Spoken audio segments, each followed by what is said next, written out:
Sejarah perjalanan politik di Indonesia pernah diwarnai berbagai praktek penahanan dan pembungkaman politik terhadap individu dan kelompok yang dinilai sebagai ancaman terhadap pemerintah yang tengah berkuasa.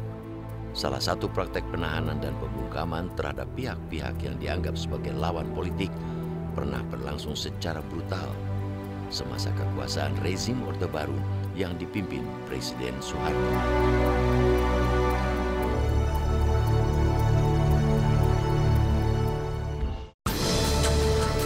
Pemerintahan Orde Baru yang didirikan di atas puing-puing penghancuran pemerintahan Presiden Soekarno ditegakkan dengan jalan dan proses yang syarat dengan berbagai praktek kekerasan dan pembungkaman terhadap suara-suara kritis. Di antara praktek-praktek pemberangusan ini dilakukan dengan penahanan orang-orang yang dianggap sebagai musuh atau ancaman bagi kelangsungan rezim Soeharto. Saya kira memang politik Orde Baru ini kan politik otoritarian, ya, di mana memang tidak menghalalkan satu perbedaan pandangan, perbedaan pendapat atau perbedaan keyakinan.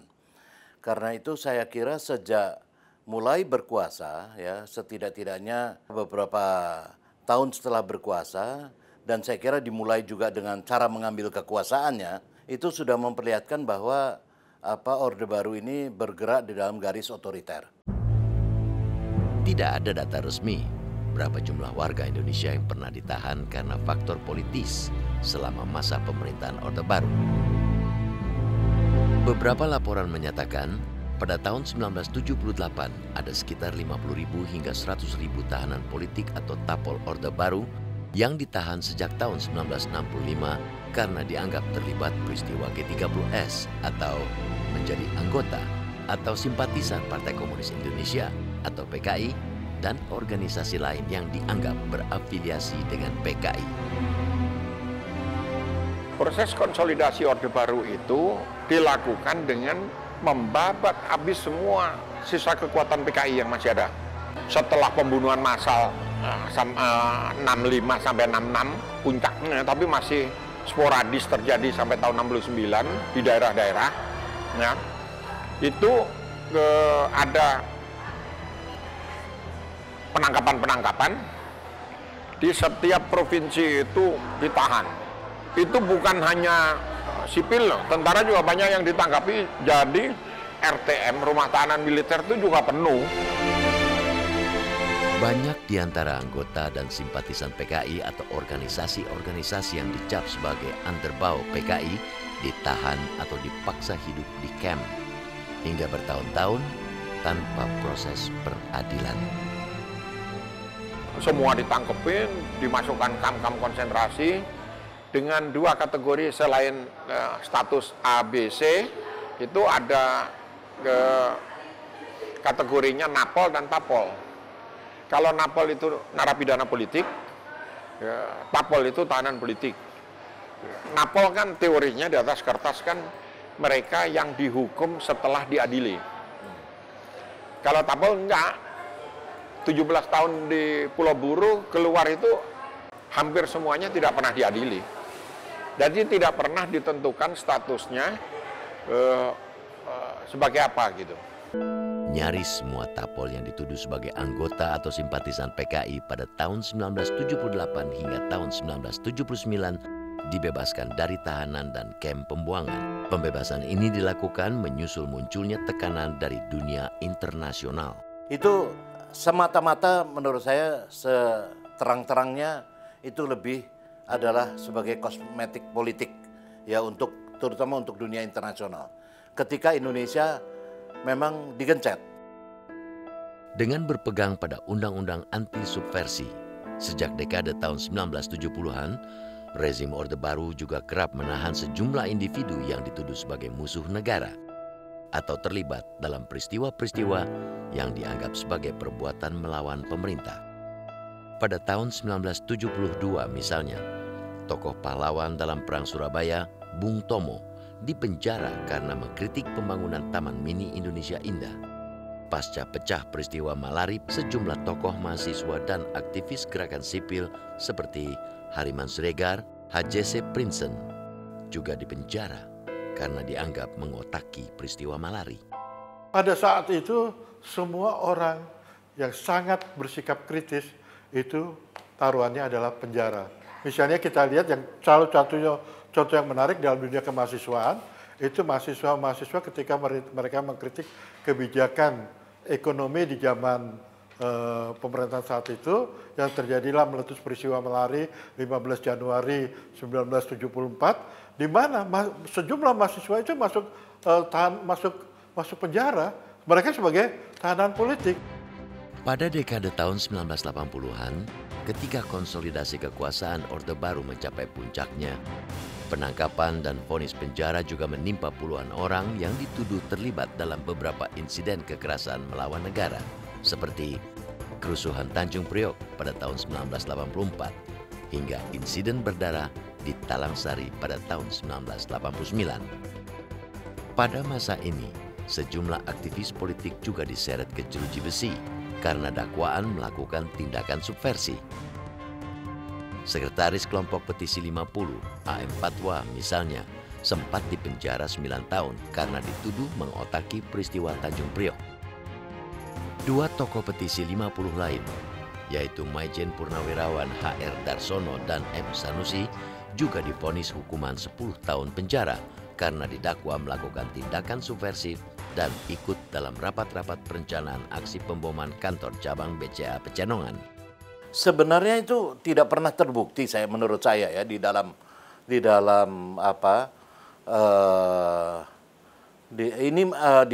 persidangan itu ya bahwa ada pertemuan-pertemuan pada saat itu betul, tapi pertemuan-pertemuan itu seperti pertemuan petisi 50 dan sebagainya itu suatu pertemuan yang biasa saja.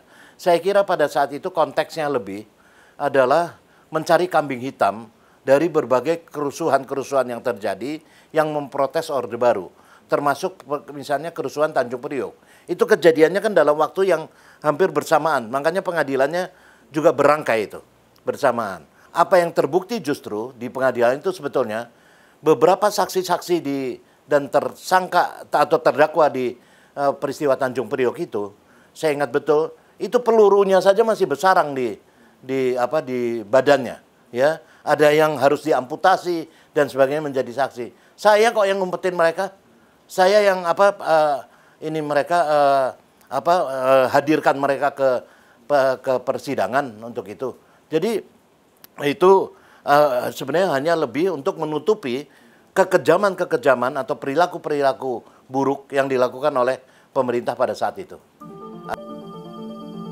Sebelum akhirnya tumbang pada bulan Mei tahun 1998, sepanjang dekade tahun 1990-an, rezim Soeharto juga sempat memenjarakan dan menculik sejumlah tokoh dan aktivis pro-demokrasi. Dalam daftar ini, ada nama-nama seperti Muchtar Pakpahan, Sri Bintang Pamungkas, Budiman Sujatmiko, dan puluhan nama aktivis lain yang beberapa diantaranya hingga kini bahkan masih dinyatakan hilang akibat penculikan politik. Diteror, disiksa, dicelurit. Ini pernah 12 celuritan di sini. Dirawat di Rumah Sakit Angkatan Laut.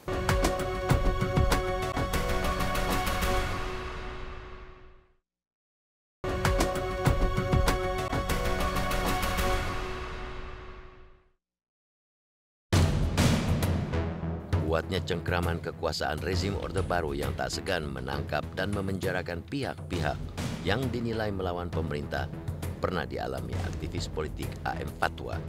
Pada tahun 1984, AM Fatwa yang kala itu menjadi sekretaris kelompok petisi 50 dijebloskan ke penjara karena didakwa bertanggung jawab atas keluarnya lembaran putih peristiwa kerusuhan Tanjung Priok. Lembaran putih yang dirilis kelompok petisi 50 ini berisi kritik terhadap tindakan represif aparat keamanan dalam peristiwa Tanjung Priok. Isi lembaran putih ini juga meragukan keterangan Panglima ABRI waktu itu, Jenderal LB Murdani, terkait peristiwa Tanjung Priok.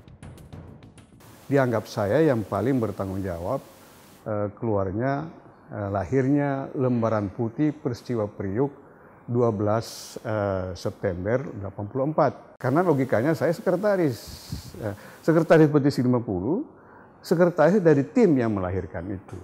Tapi setelah tuduhan itu jatuh pada saya tidak ingin melemparkan tanggung jawab itu kepada yang lain. Ya saya mengakui saja.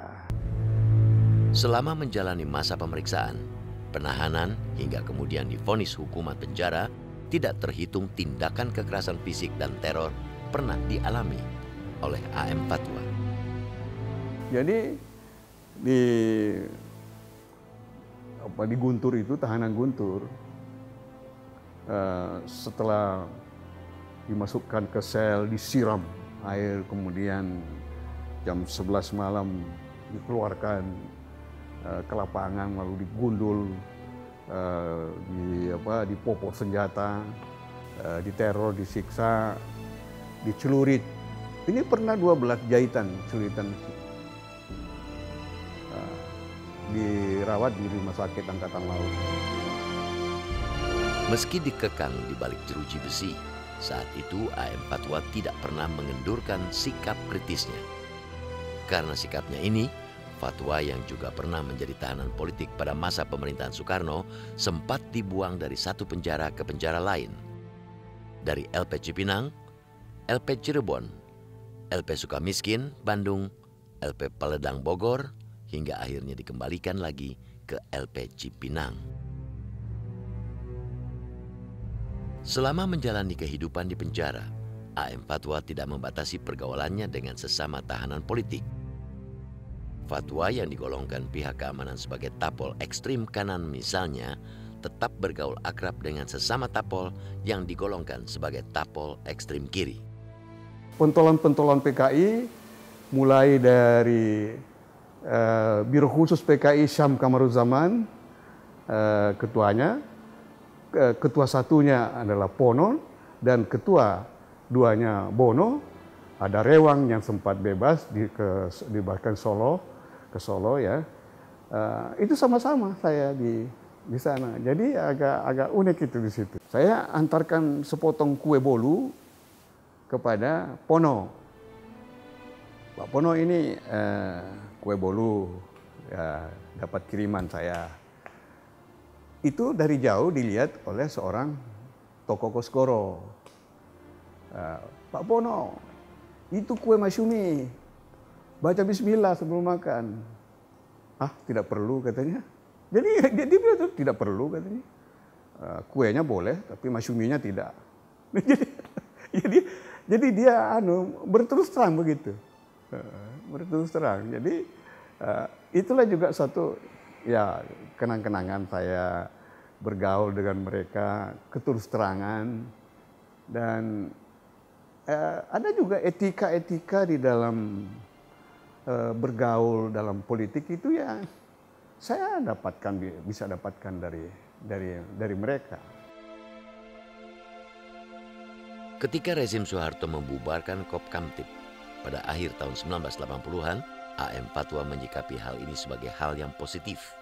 Dari LP Bogor pada Mei 1989, Fatwa mengirimkan surat apresiasi positif pada kinerja Menteri Agama saat itu, Munawir Syadzali.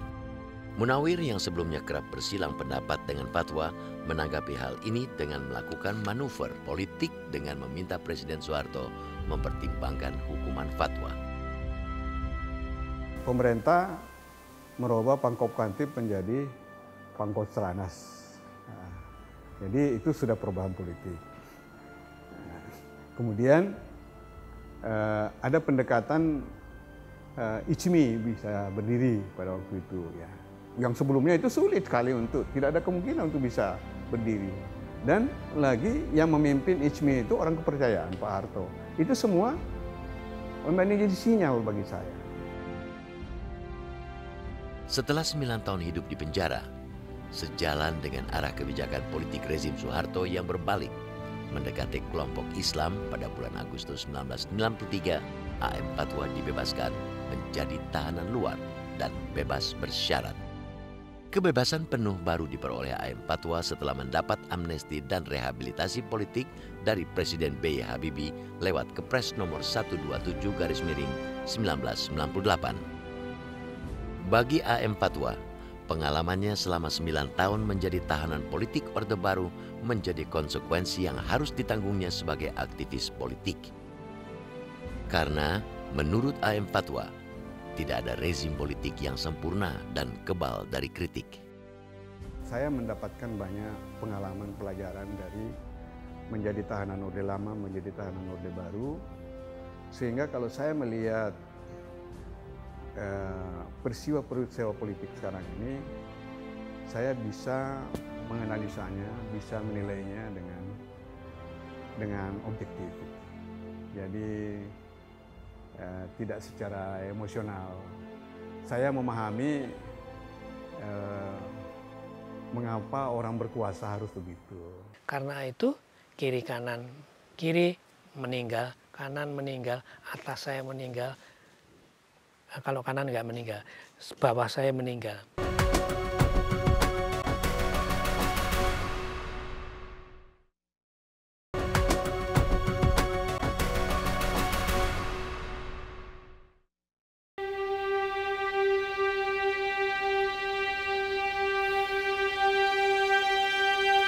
Setelah puluhan tahun berlalu, jejak penindasan politik yang pernah dilakukan rezim Orde Baru terhadap pihak-pihak yang dianggap sebagai lawan politik tetap tidak mudah dilupakan.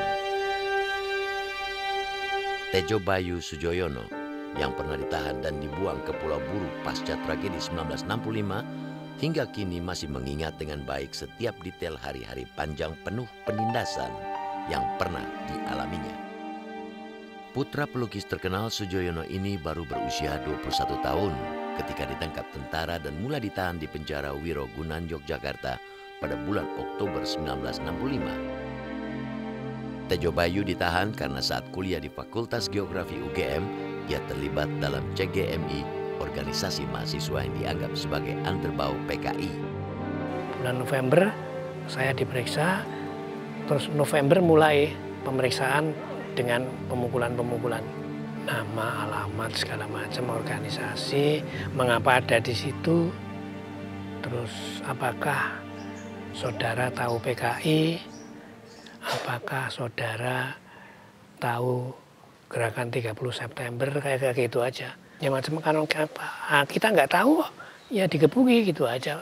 Pokoknya biasalah digebuki gitu aja.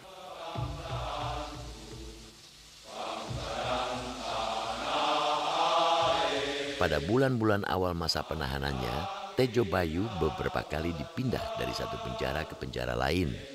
Ia, misalnya, pernah dipenjara bersama sejumlah tahanan militer yang merupakan veteran pejuang perang kemerdekaan.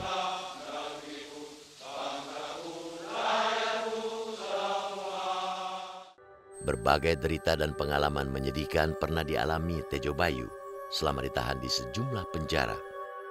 Saat ditahan di rutan di Nusa Kambangan misalnya, ia dan para tapol sangat kekurangan makanan. Terakhir saya hitung, tadinya makan nasi jagung, lama-lama jagung saja. Itu makan hanya untuk sehari, makan sehari. Pagi tidak, siang tidak, tapi siang saja, sore enggak. Karena itu kiri kanan, kiri meninggal, kanan meninggal, atas saya meninggal. Kalau kanan nggak meninggal, bawah saya meninggal. Kami itu 40 orang untuk sebuah kamar yang kapasitasnya untuk 10 orang. Jadi kalau tidur kami gantian. Pada tahun 1970, bersama ratusan tahanan politik lain, Tejo Bayu dipindahkan ke kamp Pulau Buru di salah satu pulau terbesar di Kepulauan Maluku ini. Tejo Bayu menjadi satu dari sekitar 11.000 tapol yang harus menjalani pembuangan politik yang kala itu tidak jelas kapan akan berakhir. Selama ditahan di kamp Pulau Buru, Tejo Bayu dan para tapol lain harus menjalani kehidupan rutin sebagai pesakitan politik. Rezim Orde Baru kala itu berdalih, penahanan para tapol di kamp Pulau Buru diperlukan untuk meruntuhkan paham komunis yang mereka anut dan menanamkan kembali ideologi Pancasila. Rutin apel pagi, apel sore, terus tidak boleh keluar lagi kalau sudah jam 9 malam gitu. apa lagi? Ya gitu. Selain jadi petani, peladang, ya itu saja kok. Selama bertahun-tahun hidup sebagai tapol di Pulau Buru, Tejo Bayu menyaksikan berbagai tindakan kekerasan dan beragam praktek pelanggaran hak asasi manusia yang dilakukan terhadap para tapol. Teman itu dibawa ke markas komando, terus oleh Asintel Ops, itu diperiksa, itu koran dari mana? Itu dari sini Pak, nggak percaya dia. Kamu pasti berhubungan dengan orang-orang PKI di luar unit. Gitu. Terus begitu digebuki sampai mati. Ya sudah, mati dibuang aja. Dan dilaporkan matinya karena mau lari. Yang ditembak mati cukup banyak. Ada yang digebuki sampai meninggal itu di unit 5. Karena ada seorang pelda, kemudian jadi peltu, itu digebuki oleh seorang teman sampai meninggal. Terus dibalas, seluruh barak-barak dipanggil, semua digebuki pakai kayu dan pakai popor bedil. Itu berapa ya kira-kira ada kalau 30-an orang meninggal. Hidup dalam penindasan yang seakan tanpa ujung membuat banyak tapol di Pulau Buru berupaya sebisanya untuk bertahan hidup dan merawat kewarasan pikiran dan jiwa mereka. Setelah 7 tahun hidup di kamp buru dan diperkenankan memiliki buku dan alat tulis sederhana misalnya, Tejo Bayu mencatat rapi semua ingatan pengetahuan baru yang dipelajarinya dari sesama tapol. Selama di kamp, Tejo Bayu mempelajari berbagai pengetahuan seperti ilmu kimia, konstruksi mesin dan bangunan, hingga bahasa Prancis untuk membuat pikirannya terus hidup dan tidak gila. Selalu kalau ada kesempatan, kami ini saling belajar, saling bertanya kalau tidak tahu. Gitu. Baik kepada teman paling kecil dalam tanda kutip pendidikannya, petani, maupun paling tinggi. Secara teori Mbak, disuruh bikin bom atom pun kita bisa. Karena itu insinyur-insinyur semua, teman-teman itu. Semua itu ada, kami belajar. Pada tahun 1979, seiring gelombang pembebasan para tapol, Tejo Bayu menjadi satu dari puluhan ribu tapol yang dibebaskan dan berkesempatan hidup kembali di tengah masyarakat. Memang kita meninggalkan kesan yang baik kepada mereka. Yang tadinya kami semua tahun 69 dianggap pembunuh jenderal, orang tidak beragama, nggak tahu Tuhan. Itu semuanya itu ternyata menurut mereka itu omong kosong. Saya jelas sudah memaafkan. Kalau tidak memaafkan gimana? Lah sekarang gampangannya Gusti Allah saja memaafkan kita kok. Apalagi manusia kecil seperti saya tidak memaafkan teman lain. Catatan hitam penahanan dan pembungkaman politik yang pernah dilakukan rezim Orde Baru terhadap pihak-pihak yang dianggap mengancam kekuasaannya adalah sejarah gelap yang tidak boleh berulang dalam praktek kenegaraan kita. Karena negara yang bermartabat tidak seharusnya menyiksa, memenjarakan, membuang, atau membunuh nyawa warganya sendiri dengan tuduhan yang tidak pernah dibuktikan di pengadilan.